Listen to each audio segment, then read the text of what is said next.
Welcome to Interplay. This is Michael Shapiro, your host.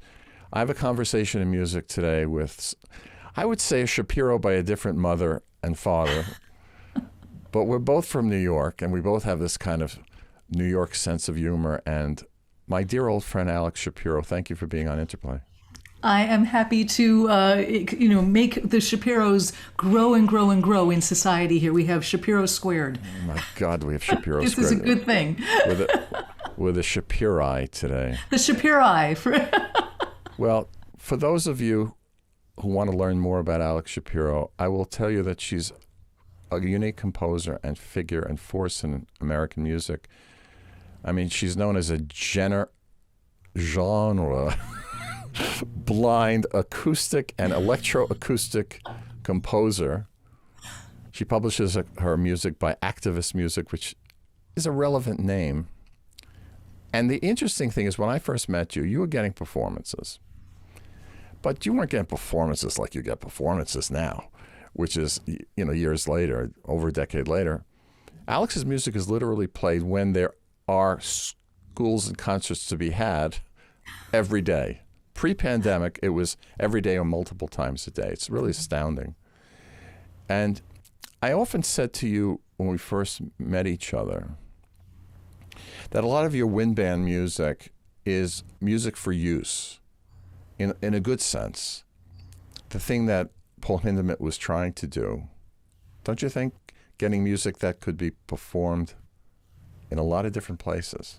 Yeah, and hopefully, well, in Hindemith's case, it was certainly artfully done. I mean, when you think about all the sonatas he wrote for every instrument, right? Right. Yeah. But your music's being played in junior high schools, senior high schools, colleges, professional wind bands. Speak to this. What's your aim in all of this? I'm glad you brought that up, because right now behind me, and we'll talk about this a little bit, is a very sophisticated 4-movement symphony for not junior high kids, for adults to play. But I am a really big believer that professional composers like you and me and all of our friends should be writing, just at the same time we're writing virtuosic pieces, we should be writing for absolute beginners and near beginners.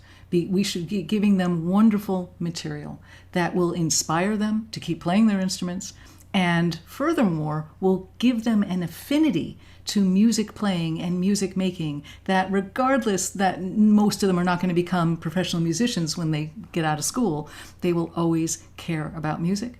They are our future concert goers. Some of them, of course, are our future educators. Some of them are our future politicians. And so it is so important for society, I think, that people like us provide for the earliest of repertoire and do it creatively, because there's too much uncreative early stuff out there in the catalogs. I'll just be frank about that. Well, There's too we all much study stuff. those piano books. Remember those piano books? Oh my God. It's amazing that we still play the instruments, right? Yeah, it's incredible. And I feel so strongly that kids, especially kids today who are bludgeoned with every media possible and they see everything all the time, right? They're not dumb. Even if they can only play 5 good notes on their instrument, they are considerably more sophisticated than that, in terms of where they are in their lives and what they listen to and what they're exposed to.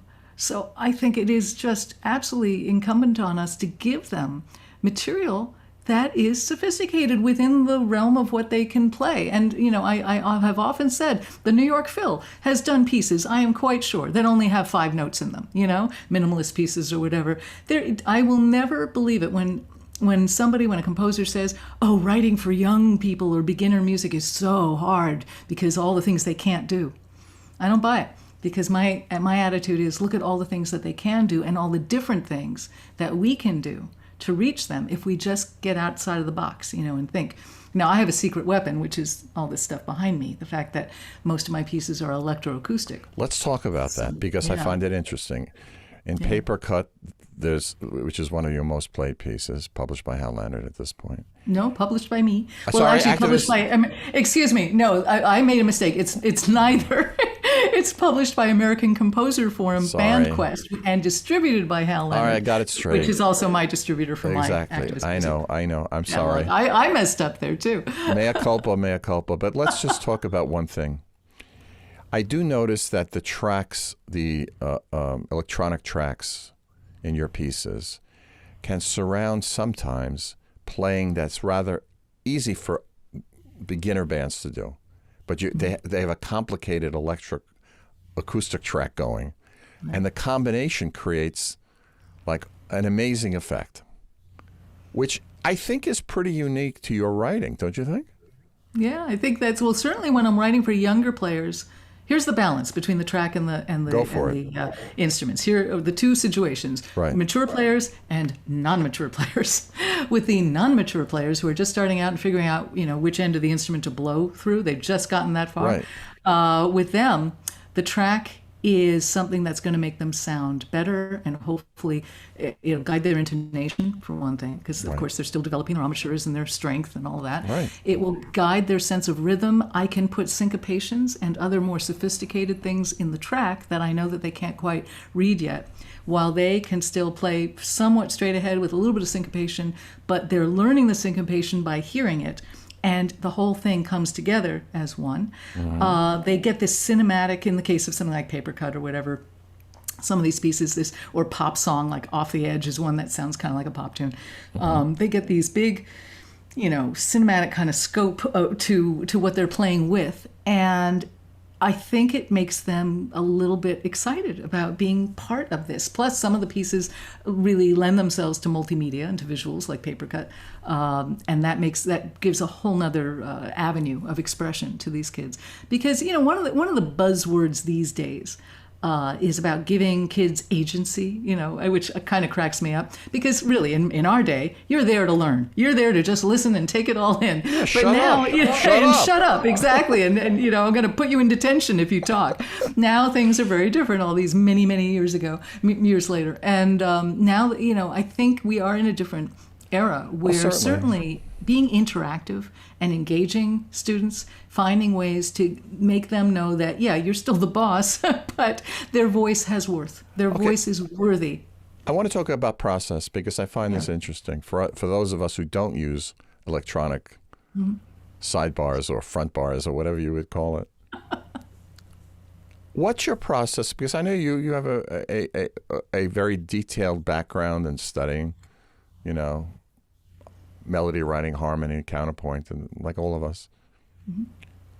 When did you decide to input in your music electronic means? And when you're composing electronic tracks, are you simultaneously composing acoustic tracks? And what should I say? What is the intuition or the inspiration of creating that electronic sound? I love talking about this. In fact, I'm going to use the second part of my answer news to me. Tell me. This is good. The second part of my answer to your previous question about when I said it's a little different, creating tracks for young people versus older people. Right. Regarding what you just asked about the process, which I will talk about.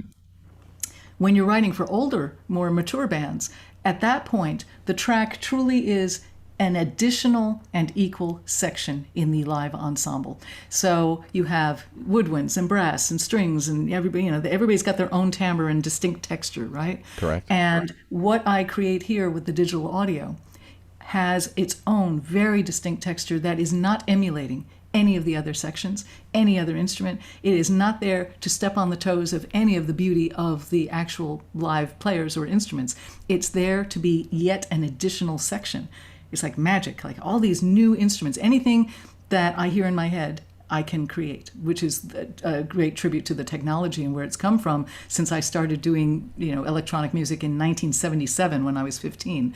And it was just a bunch of blips and blops and bloops, It was, we've come a long way. So, Alex, stay with this for a second, but keep the whole thoughts. I'm very curious. I know, so you, in a sense, have been there for a long period of time in the creation of electronic sounds, as far as how they are created.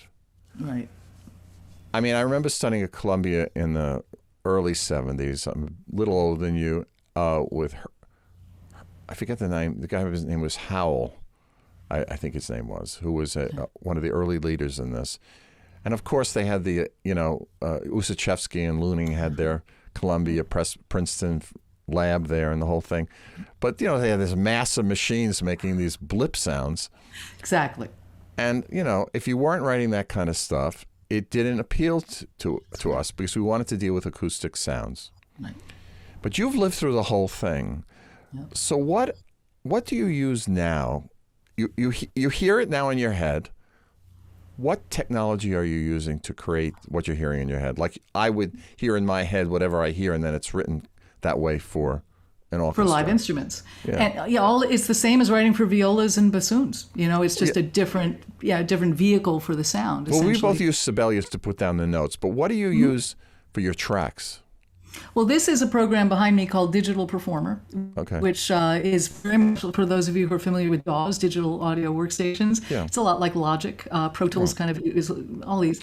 And then there are free versions like GarageBand if you have a Mac, and Audacity, which is cross-platform, and all these.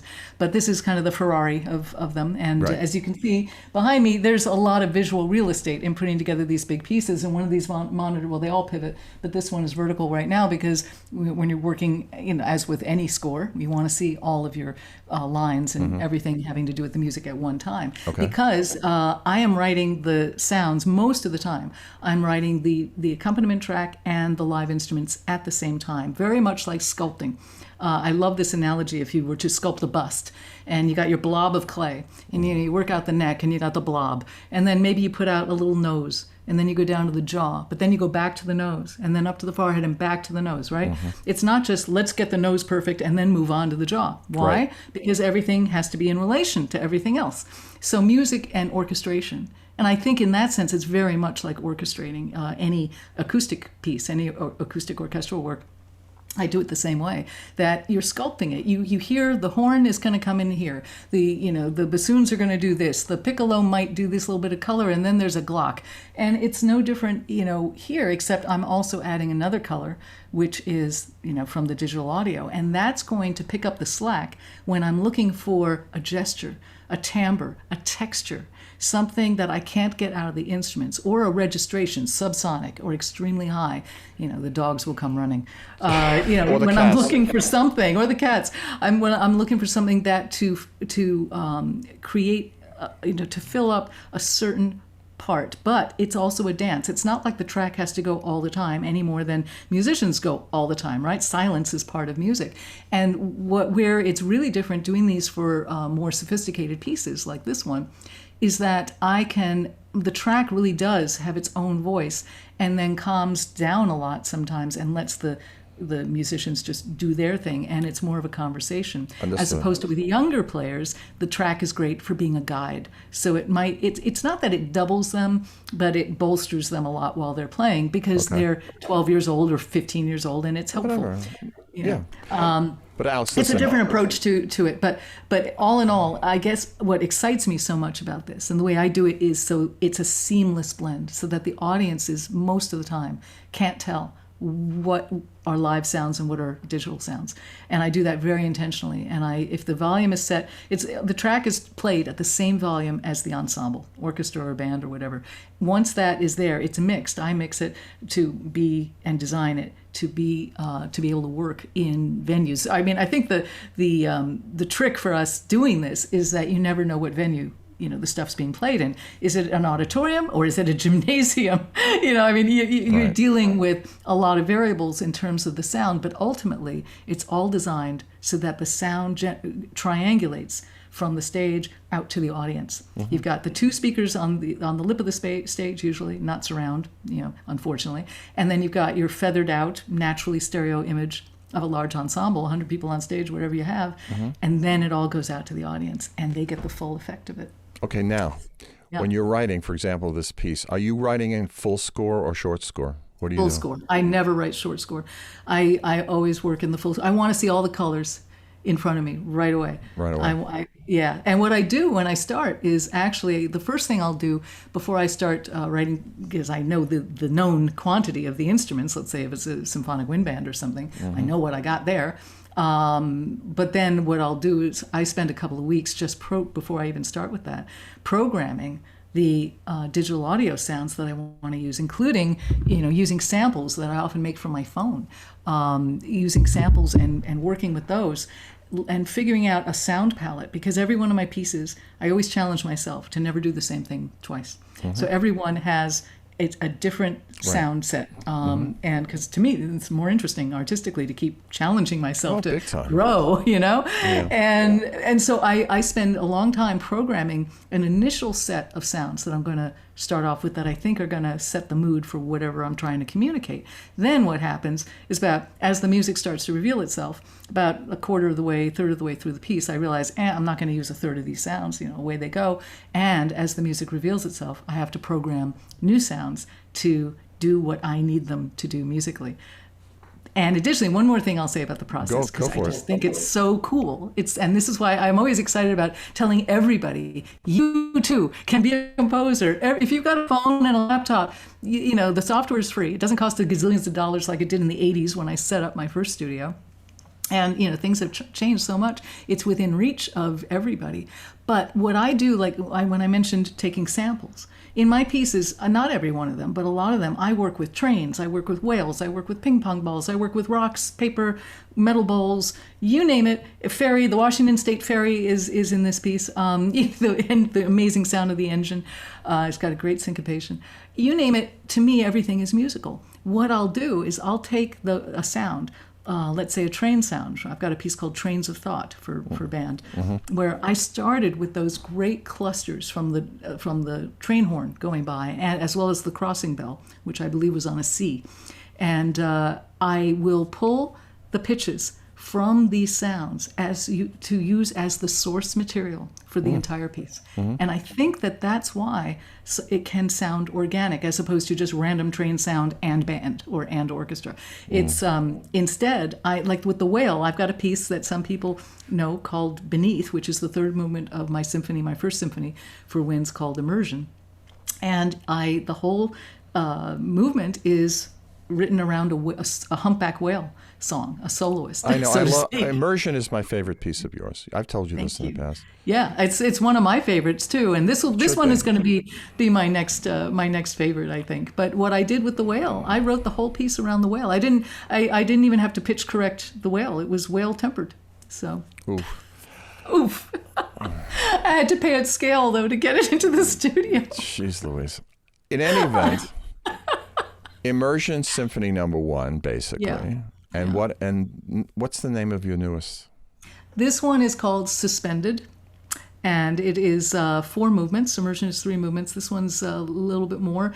And just very much like Immersion, each movement has been written to not only work very well with each other for a reason, as in classical form, but also they stand alone as separate pieces as well and are going to be published as such as well. And because that I find is a very wonderful way to get music heard, is maybe not everybody has time on their program for a 30-minute piece, but they do have time for a 5 or a 10-minute piece. Well, that is a topic of much interest to me, because I find it to be in the so-called professional orchestral world not a great thing. That a 5-minute piece will get performed 20 times, maybe, but a concerto or symphony, we'll be lucky to get 1 performance. Okay. So this is not true in the wind band world, which you and I love because of its interest in new music. I mean, it's unbelievable. Right. That's right. Now, talk to us, please, about the new symphonic work. What are the 4 movements? The 4 movements of Suspended, they will give away the theme. The first movement is called Airborne. The second movement is called Distanced. Right. The third movement is Masked. And the fourth movement is Viral. Now, stop. Yes. Because I want to go to the first movement right away. Airborne, yes. Yes. And what is new and different about Airborne? It's only there is no track. The 3 of the 4 movements have a track, but Airborne does not. And the reason is because a composer always has to know when to leave well enough alone. And in this case, Airborne is a bat out of hell movement. It starts very fast and furious, emphasis on furious. It's just screaming. And it's chaotic, intentionally chaotic. It's very fast. Quarter equals 160, triplets nonstop, relentless. And just like something that might be airborne. And once I was, easily a third of the way through it, I realized there was absolutely no place for a track. It didn't need it. It's thoroughly orchestrated, and it's fine. So that one has no track at all. There would be no way to keep a band with the track. And I've done in immersion, the second movement of immersion, Surface, is also very fast. In 12/8, so kind of a triplet thing too, and very, very fast as well. But the reason I could have a track with it is because the nature of the music was that a very fluid, floating track underneath or soaring above the fast-moving band worked really well. And even if the band were to get off the track a little bit from it, it wouldn't matter. It's very forgiving. In this case, very different kind of music, and this music is really on top of it all the time. And I knew that even if I tried to put in a track, which it didn't need, if I tried to, I'd be asking for disaster because it becomes like a sporting event, right? Like people are going to place a bet on who's going to end first, the band or the track. It's like who's going to cross the finish line of the double bar first. I don't want that with this. We want the conductor to survive. We want the conductor to survive and not keel over from exhaustion. Well, just trying to stress on that. So then the second movement. Well, before you go there, whoa. Yeah. Because I've got your notes here, which I find fascinating. Oh, good. Airborne's the sole movement that's purely acoustic with no accompaniment audio soundscape. It launches the symphony upward with a tightly motivic sonata form in an unrelenting, ever-swirling, and disorienting wake-up call. Scream with me. Yeah. I have to say that's so Alex Shapiro. It is. I mean, my God. But isn't that why we do this, Michael? Isn't that why we compose, is to shake people by the shoulders and say, feel this with me. I'm feeling this. I want you to feel it. And we're not expecting everybody to feel it, right? But for those who might feel it, it's like we're doing this together. We can never not say that you don't know how to put something across. This is absolutely true. Distance is an anthemic, pensive. Anthemic. Oh, very, very, very full word. Yeah. Anthemic, pensive unraveling, which begins in bleakness and expands to a raw, poignant wail. Cry with me. Yeah.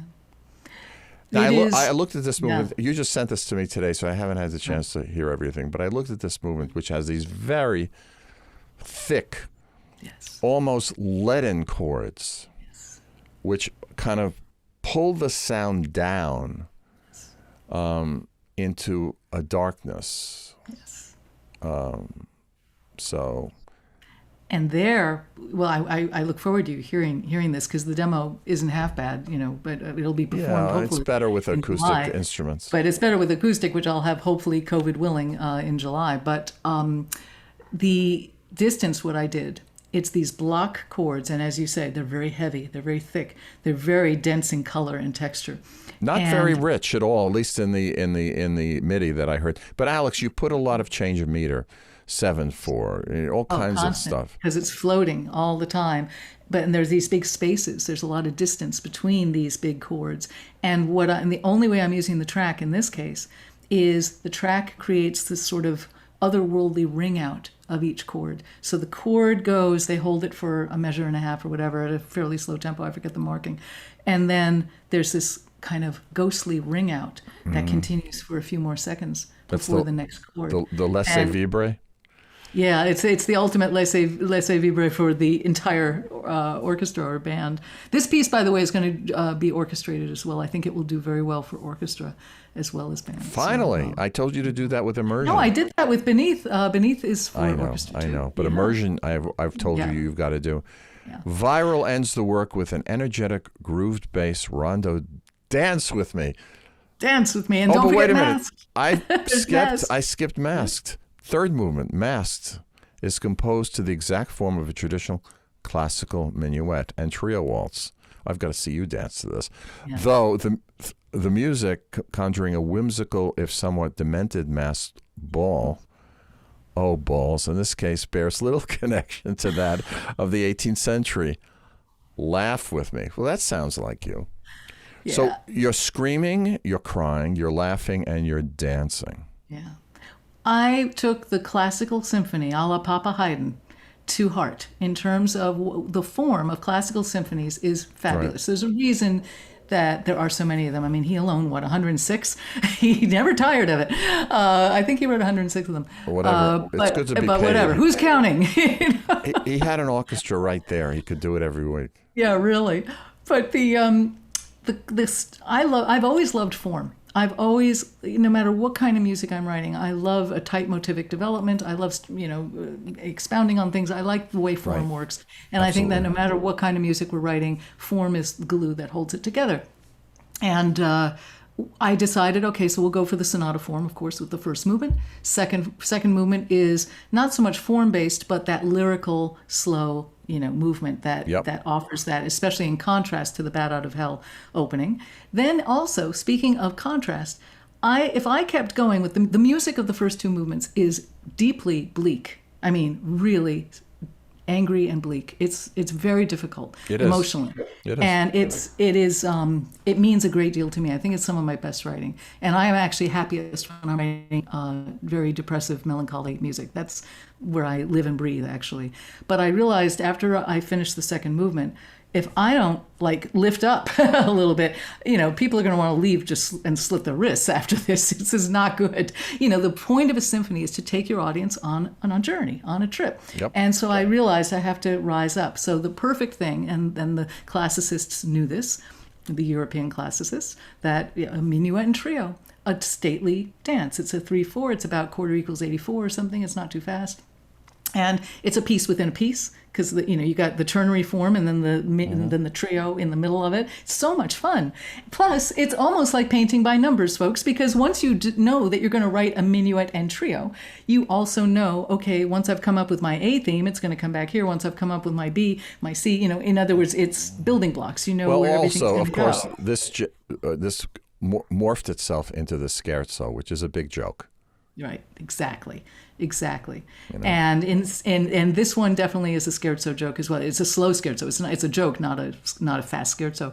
But this one I use ping pong balls, thusly masked balls.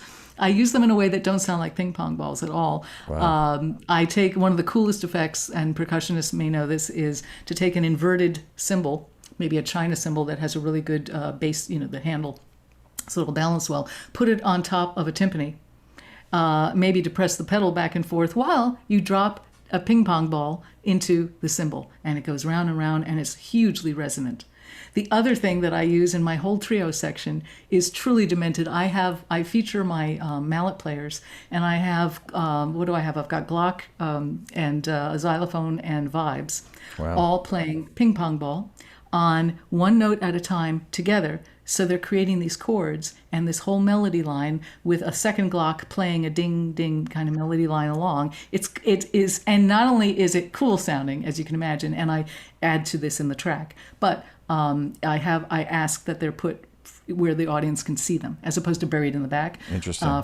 For both acoustic reasons, because it's not the loudest sound in the world, and also because I just know the audience could use a good laugh, and watching this is going to be very charming, especially if they use colored ping pong balls. This will be really fun. Oh my! So there's that, because you have to lift up, right? And then the final one is a real bop. I'm finishing it right now. It's called Viral, and it is a rondo. So it's 7-part rondo: A B A C A D A. Done. And I'm halfway through that, and still have to come up with a good D.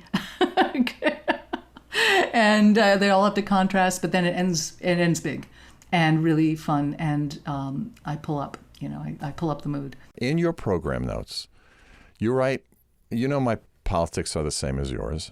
As for the title, suspended, our lives have been suspended in countless ways. Suspension of daily patterns due to the global coronavirus pandemic, suspension of social justice and human rights, suspension of the U.S. government as it was held hostage by a vile cult leader and treasonous insurrectionists, and the overall suspension of decency as social media amplifies the most base and ugly instincts among people. Surely we can do better. I love you for this statement. It is absolutely true, because you, like me, have been throughout your life trying to bring the shards that broke at the creation of the world back together again. So on that note, I want to write read something else from your program notes when you quote Victor Hugo in our conclusion. Music expresses that which cannot be put into words and that which cannot remain silent. Well, I will say, in my adulation and enjoyment of our friendship all these years, that's certainly true of you. Thank you. Before we end our wonderful conversation on Interplay, Alex Shapiro, I do want to talk to you about coming out of this period. Yeah. Some of my friends have been talking about a rebooting. So how are you going to reboot, Alex? I never unbooted. This has been the busiest year of my life. And I think it's because, to be honest, because of all this behind me, because of my understanding of tech. You know, I've been doing Zooms around the world, at the time they were really Skypes, for 10 years. I've been engaging with musicians around the world for 10 years. And so what that meant is that for whatever reason, I understood what this format does badly and what it does well. When the virus hit, it hit and closed things down in Washington State first. That's right. And that's right. And so I got a call out of the blue from the director of bands at University of Washington, a great guy named Tim Salzman, who I didn't know, even though he's sort of 100 miles south of me, you know, in sort of my relative backyard.